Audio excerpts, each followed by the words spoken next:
The silver ship cut through Earth's blue sky like a knife through silk. Ambassador Veltar pressed his face against the viewing window, watching the green and brown patches of land grow larger below. His forearms moved in practiced gestures, as he prepared for what he believed would be another easy day at work. Commander Thex prepared the standard welcome package, Veltar said to his aide. The young Zenthari nodded quickly and began organizing holographic displays showing happy alien worlds, advanced cities, and peaceful populations. Show them the prosperity records from our last 50 integrations. These humans will understand the benefits immediately. Far below in Seoul, Defense Minister Kim Dae stood on the roof of a government building, watching the alien ship through high-powered binoculars. His jaw was tight with worry. Beside him, General Park Hyun checked his watch and spoke into his radio with a calm voice that hid his concerns. All units, this is Park Hyun. Maintain defensive positions around the landing zone. Do not fire unless they attack first, but stay ready. He paused, watching the ship slow its descent. Remember, we know nothing about their weapons or intentions. At the hastily prepared landing site outside the city, Dr. Lee Yoon adjusted her translation equipment.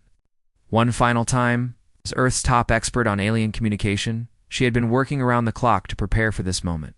Her hands shook slightly as she tested the microphones and speakers that would allow the two species to understand each other. The ship landed with barely a whisper, its advanced engines making no sound as it touched down on the concrete pad.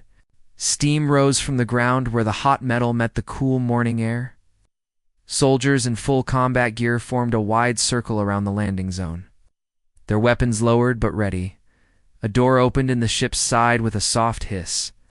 Ambassador Veltar stepped out first, his tall, thin body moving with fluid grace.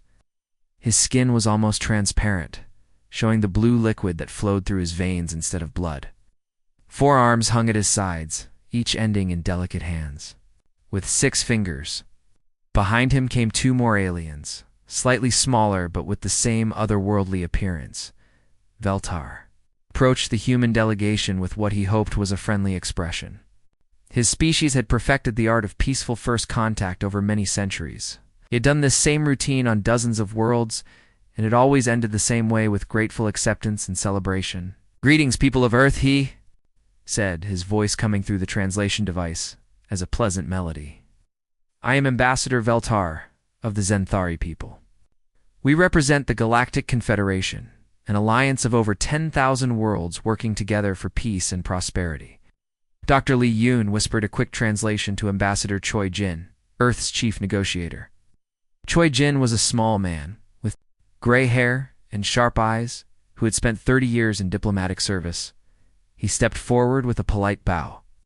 "We welcome you to Earth, Ambassador Veltar. I am Ambassador Choi Jin, speaking for the United Nations and the people of Earth. We are honored by your visit." Veltar's confidence grew. This was exactly how these meetings always began. "We come offering your world membership in our confederation. We can provide advanced technology, protection from cosmic threats, and access to trade with thousands of civilizations. All we require is your compliance with galactic law and the peaceful integration of your world into our collective." Commander Vix activated the holographic displays, showing images of beautiful alien cities, advanced medical facilities, and happy populations living in harmony. The humans watched with obvious fascination as the pictures floated in the air between them. "Your terms sound generous, Choi," Jin said carefully. "However, we will need to review them thoroughly. Our legal teams will require full documentation of these galactic laws and integration procedures before we can make any decisions." Veltar's smile faltered slightly. In his 300 years of diplomatic service, no species had ever asked to review their offer. They simply accepted it with gratitude and celebration. His other 3 arms began moving in small, nervous gestures. "I assure you, the terms are quite standard," he replied, his confidence wavering for the first time. "Every world in our confederation has found them more than acceptable. We have a perfect record of successful integrations."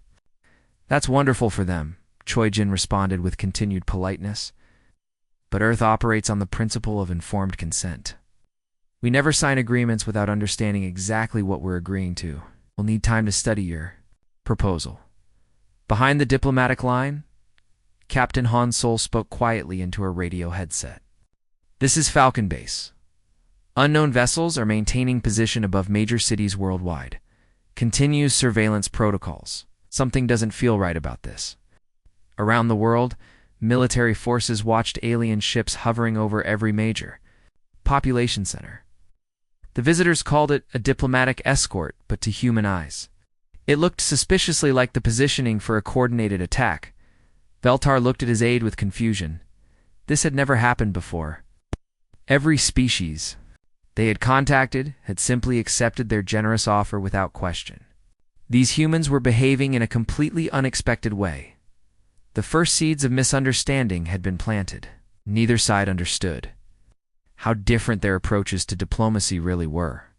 3 weeks had passed since the aliens first landed, and Ambassador Veltar felt more confused than ever before in his long life. He walked back and forth in the temporary building the humans had given his team outside Geneva, staring at the glowing pictures that showed Earth's military forces moving into position all around the world. Look at this, Sub-Commander, Thren said, pointing at the floating images. They have moved their armies, their ships, their flying machines. Everything is ready for battle. I have never seen such fear and paranoia from any species we have contacted. Veltar shook his head, his forearms moving in gestures of disbelief. But we offered them everything. Advanced medicine that could cure all their diseases. Technology that could end their energy problems. Protection from any enemies in the galaxy. Why do they act like we are threats? In an underground room beneath the Pentagon, General Park Hyun stood before a large table covered with photographs and computer screens. Around him sat the top military leaders from every major nation on Earth. The images showed alien ships hovering over major cities, their weapons clearly visible to satellites. Our analysis is complete, Park Han said, his voice serious and calm. Each of their main ships carries energy weapons that could destroy entire continents in minutes. They have positioned them over every major population center on Earth. They call this protection, but we know what it really is. Colonel Li Min, a woman with short black hair and tired eyes, nodded as she studied the pictures. Their technology is hundreds of years ahead of ours. Their weapons are beyond anything we can build. But their military tactics are strange. They move in perfect formations, always the same patterns. It's like they have never actually fought a real war. That's because they probably haven't, said General Park Hyun. Every species they have contacted before us simply gave up without fighting. They have never needed to develop real battle strategies. At the United Nations building in New York, Secretary General Kim Hai stood before representatives from every nation on Earth. The large meeting room was filled with worried voices speaking in dozens of languages. She raised her hand for silence and began to speak. The situation is clear, she said, her voice carrying to every corner of the room. The Confederation has given us an ultimatum. They want us to submit to their authority completely, or they will place Earth under what they call protective custody. This means they will take control of our planet, whether we agree or not. The room erupted in angry voices. Representatives shouted questions and demands in many languages. Kim Hai waited for quiet before continuing. What is most disturbing is that they seem genuinely confused by our refusal to surrender our independence. They act as if no species has ever said no to them before. In her laboratory, Dr. Li Yun worked day and night studying recordings of every conversation with the aliens. Her desk was covered with papers, computer screens, and empty coffee cups. She had been trying to understand how the aliens thought, how they made decisions, how they saw the world. I think I understand now, she said during a video call with the Defense Committee. Their entire way of dealing with other species assumes that everyone will simply agree with them. They have never developed methods for real negotiation because they have never needed them. Every species they have met before just said yes immediately. She pointed to charts on her computer screen showing alien speech patterns. Look at their language. They have very few words for concepts like disagreement, or refusal, or resistance. These ideas are almost foreign to them. The breaking point came on a Tuesday morning. Veltar had grown tired of the endless meetings and discussions. In his mind, he was being very patient and generous. But these humans kept asking for more time, more information, more guarantees. He decided to deliver what he thought was a simple, routine message. He stood before the human diplomatic team and spoke in his most official voice. The Confederation cannot wait indefinitely for your decision. Other worlds need our attention and protection. For the safety of your species and the stability of the galaxy, we will assume protective custody of Earth in 72 hours if you do not accept our terms. The human diplomats looked at each other with shock and anger. Ambassador Choijin's face turned red as he listened to the translation. Are you threatening us, Ambassador Velter? Threatening? Velter looked genuinely confused. No, this is a standard administrative procedure. We are simply informing you of our timeline. Within hours, the message had reached every government on Earth. President Kim Tae, tall woman with gray hair and steel in her eyes, called an emergency meeting of world leaders. After 2 hours of discussion, she walked before television cameras. To address the entire planet, people of Earth, she began, her voice calm but determined. We have been given an ultimatum by the Galactic Confederation. They demand that we surrender our independence or face conquest. I speak for all humanity. When I say Earth does not negotiate under threats, we choose to stand free. Across the planet, air raid sirens began to wail. Military bases activated their emergency protocols. Citizens moved to prepared shelters. Soldiers took their positions at defensive installations. The aliens had expected gratitude and compliance. Instead, they had awakened something they had never encountered before, a species that would rather fight than surrender. The alien ships moved down from the sky like a swarm of silver insects, their energy shields glowing blue in the morning sunlight. Sub-Commander Thrin stood on the bridge of his command vessel, watching the empty streets of Seoul through his viewing screen. He had done this same operation on 47 different worlds, and it always ended the same way. Deploy the standard. Intimidation formation, he ordered his crew. Once they see our power, they will surrender immediately. Then we can begin the integration process. The Confederation peacekeeping force had never failed. Their energy shields could stop any weapon known to the galaxy. Their anti-gravity ships could move faster than any ground-based defense. Most importantly, their reputation preceded them. Every species in the galaxy knew that resistance was useless. But as the ships descended toward Earth's major cities, something felt wrong. The streets were completely empty. No crowds of frightened civilians. No government officials waving white flags. No surrender broadcasts on any communication channel. Where are they? Thrin asked, his voice showing the first hint of concern. The humans should be gathering in the streets, waiting for our instructions. His tactical officer, a young Zenthari named Kex, studied his instruments with growing confusion. Sir, I'm reading no life signs in the city centers. It's like they just ... disappeared. Thrin was about to respond when his ship suddenly shook violently. Alarms began blaring throughout the bridge as red lights flashed everywhere. A massive hole had appeared in the ship's side, and air was rushing out into space. Impossible, Thrin shouted over the noise.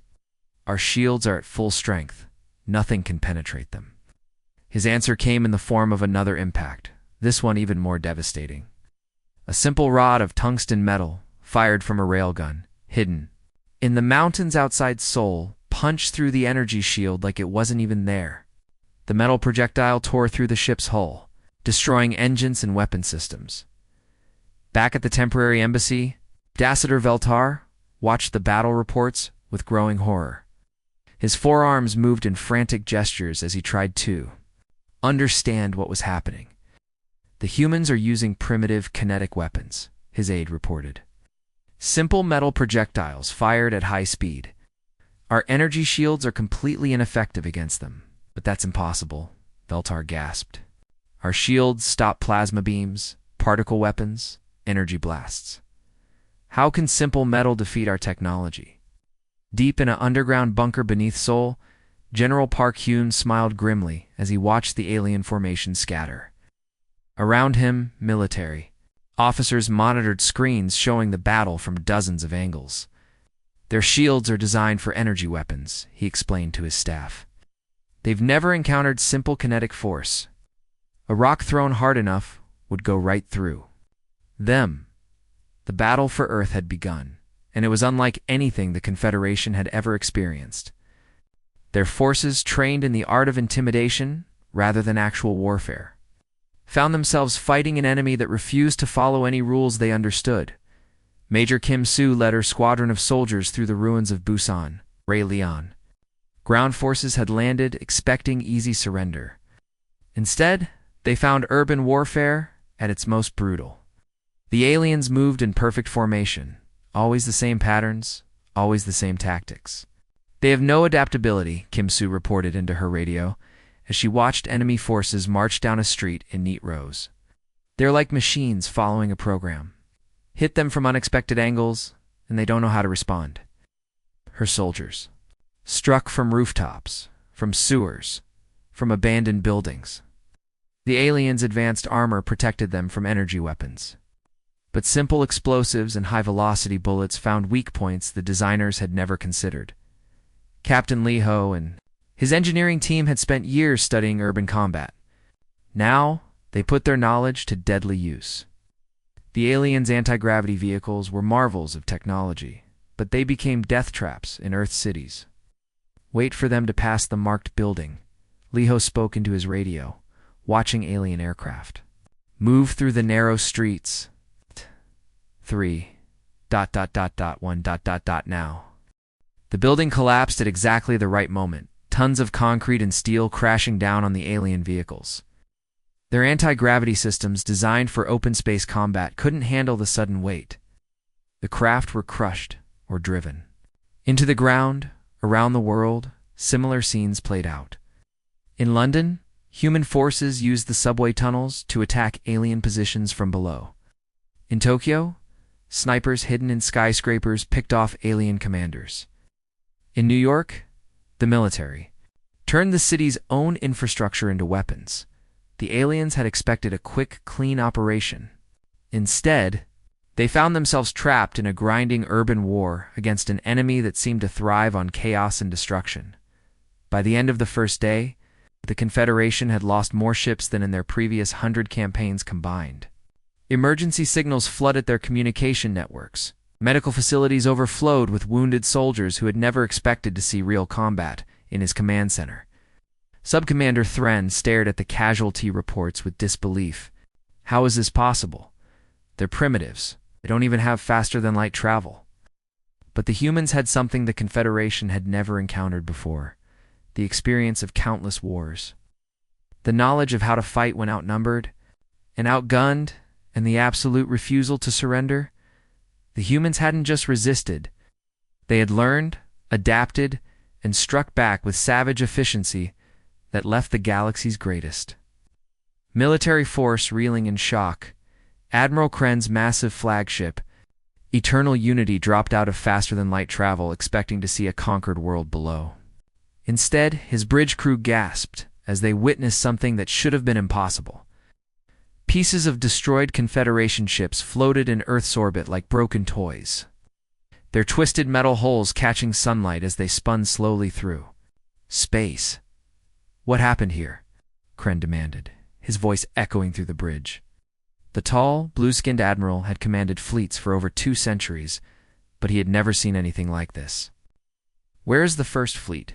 Its communications officer, a nervous young alien named Vex, studied the incoming signals with growing alarm. Dodd, sir, I'm receiving emergency broadcasts from the surface. The First Fleet was ... defeated. Many ships destroyed, others damaged beyond repair. Kren's face turned darker blue, a sign of extreme anger in his species. Defeated by primitives who don't even have space travel. That's impossible. His tactical officer pointed at the viewing screen where new contacts were appearing. Sir, unknown vessels approaching from the planet's surface. They're using our own energy signatures, but the ship designs are completely unfamiliar. Dr. Li Yun stood in her underground laboratory, surrounded by pieces of alien technology that her team had been studying for weeks. Her eyes were red from lack of sleep, her hands stained with the strange fluids that powered alien systems. Around her, dozens of engineers and scientists worked frantically at tables covered with captured alien equipment. The breakthrough came. 3 days ago, she explained to the military officers watching her work. We realized that their technology isn't just advanced. It's designed for species that think completely differently than we do. She held up a piece of alien circuitry, its surface covered in flowing patterns that seemed to shift and change. As she moved it, look at this. Our systems are built for cooperation, for harmony. They assume that all users will work together peacefully. They never considered that someone might use their technology for warfare. Colonel Park Jin sat in the cockpit of humanity's first hybrid fighter, feeling the alien weapons charging up beneath his hands. The ship looked like nothing that had ever flown before.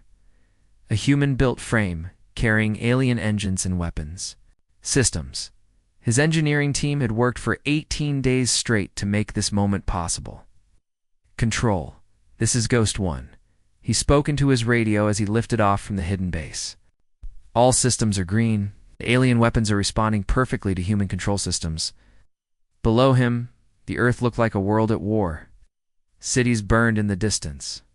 But not from defeat, from the forges and factories that had been working day and night to build more weapons. Humanity had turned its entire civilization into a war machine. Ghost 1, you are cleared for combat, came the voice of Major Kim Yu from the underground command center. Show them what happens when their own technology is used by minds that understand war. Park Jin smiled grimly as he pushed the fighter toward the approaching alien fleet. The captured alien engines responded instantly, accelerating his ship to speeds that would have been impossible with human technology. But the weapon systems had been modified with human targeting computers, human tactical programs, human understanding of combat. Their own technology turns against them, he reported as he dove through the Confederation formation. His alien weapons tearing through enemy shields that had been designed to stop similar weapons used by peaceful species. They never imagined their tools being used with this kind of aggression. The Second Fleet found itself under attack by weapons they recognized, but tactics they had never seen. Human pilots used the alien technology with a creativity and viciousness that shocked the Confederation commanders. They flew in patterns that seemed impossible, attacked from angles that made no sense, and fought with a desperation that alien minds could not understand. On the ground, Major Kim, you coordinated the global resistance from a command center that had once been a subway station. Her screens showed the status of resistance cells in every major city on Earth. What she saw would have been impossible on any other world the Confederation had conquered. Tokyo reports weapons production at 150% of target, her aide reported. London has converted all schools into tactical training centers. Moscow's civilian population has exceeded military recruitment goals by 300%. Kim Yu nodded as she studied the reports. The Confederation had never encountered a species like humanity, a species where every individual was a potential combatant, where every citizen understood that freedom was worth fighting for. They're not just soldiers, she said to her staff. Look at these reports. Teachers making explosives. Children running supplies to fighting positions. Grandmothers serving as spotters for artillery. Well, the aliens have never seen anything like this. In the cities, human civilians had transformed their homes into fortresses. Office buildings became sniper nests. Shopping centers became weapon storage. Subway tunnels became supply routes. The Confederation had protocols for defeating armies, but they had no experience fighting an entire civilization. Factory workers who had made cars last month were now building rockets. Computer programmers who had written games were now creating targeting systems. Scientists who had studied medicine were now developing chemical weapons. Admiral Kren watched his fleet take losses he had never imagined possible. How is this happening? He demanded. We've had our technology for mere weeks. It should take years to understand it. But the humans had something the Confederation had never encountered: the ability to take any tool and turn it into a weapon. The creativity to use technology in ways its creators had never imagined, and the determination to fight against impossible odds. The war was escalating beyond anything the galaxy had ever seen. Admiral Kim Ray stood on the bridge of the human flagship. indomitable, watching the battle for Proxima Centauri unfold on her tactical screens, the massive space station that served as the Confederation's regional headquarters was surrounded by human ships, their hulls gleaming with both Earth-built armor and captured alien technology. "Admiral, the enemy is sending reinforcements to Sector 7, reported her communications officer, Lieutenant Park Bo. 3 heavy cruisers and a battleship." Kim Ray smiled coldly as she studied the tactical display. "Perfect," ordered the second. "And third fleets to hit their supply bases at Alpha Centauri and Wolf 359. Every time they reinforce one position, we hit 2 others." The strategy was simple, but devastating. The Confederation had spent thousands of years learning to fight defensive wars, to protect their territory and maintain order. But humans had learned something far more dangerous: how to fight wars of attrition, how to make every enemy victory cost more than they could afford. "They're fighting a war of attrition against a species that invented the concept," Kim Ray explained to her staff officers. "We've been doing this for thousands of years on Earth. They've never faced an enemy that could outlast them." Light years away, in what had once been the secure conference room of the Confederation's High Council, Ambassador Veltar sat alone among the ruins of his diplomatic career. Through the great windows, he could see human patrol ships moving through space that had been Confederation territory for centuries. The sight made his forearms tremble with emotions he had never experienced before. How did this happen? Whispered to himself. They were primitives. They had no space travel, no advanced weapons, no understanding of galactic politics. His aide, the young Zenthari named Kex, entered the room carrying a data tablet. "Sir, the reports from the outer colonies are all the same. 17 worlds have declared independence from the Confederation in the past month. They're all asking for direct treaties with Earth." Veltar's skin turned pale gray, a sign of deep shock in his species. 17 worlds? But they've been loyal members of the Confederation for centuries. The humans have been broadcasting their victory messages throughout the galaxy, Kex explained. "They're telling everyone that resistance is possible, that the Confederation can be defeated. Species that have been under our protection for generations are suddenly remembering what independence means." The revolution was spreading faster than the Confederation could respond. On distant worlds, alien populations who had never questioned their place in the galactic order were suddenly asking why they needed the Confederation's protection. The humans had done more than win a war. They had proven that the galaxy's greatest power could be challenged. The final negotiations took place aboard the human flagship, with roles completely reversed from that first meeting on Earth. Now, it was the Confederation seeking terms, desperate to end a war that was tearing apart the galactic order they had spent millennia building. Veltar walked slowly through the corridors of the Indomitable, escorted by human marines in full combat armor. The ship was a strange mixture of human engineering and captured alien technology. But it moved through space with the confidence of a vessel that had never known defeat. The conference room was simple, by Confederation standards, a plain metal table surrounded by basic chairs. But the humans who sat around it radiated a quiet confidence that made Veltar's skin crawl with nervousness.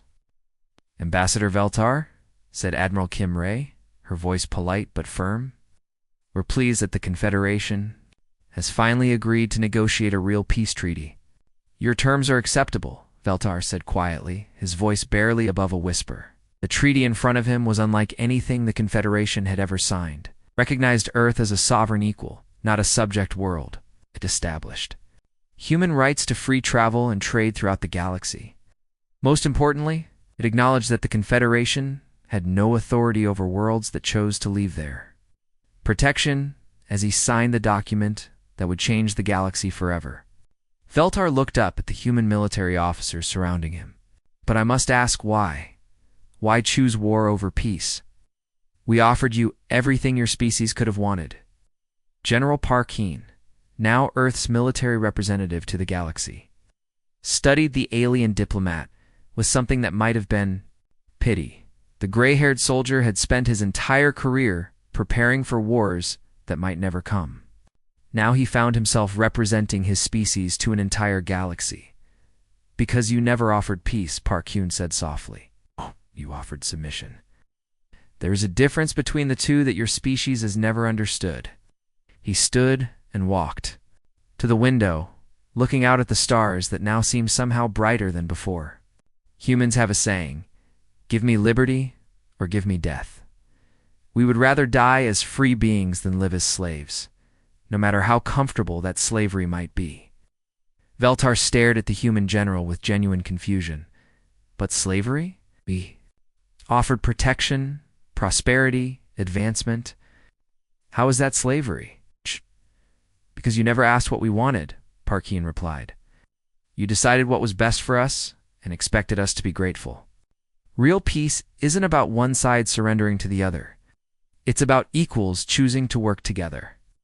The treaty was signed, but its implications rippled across the galaxy in ways that would take decades to fully understand. Within months, delegations from dozens of worlds arrived at Earth seeking their own agreements with the species that had proven freedom was worth fighting for. The galaxy would never be the same again.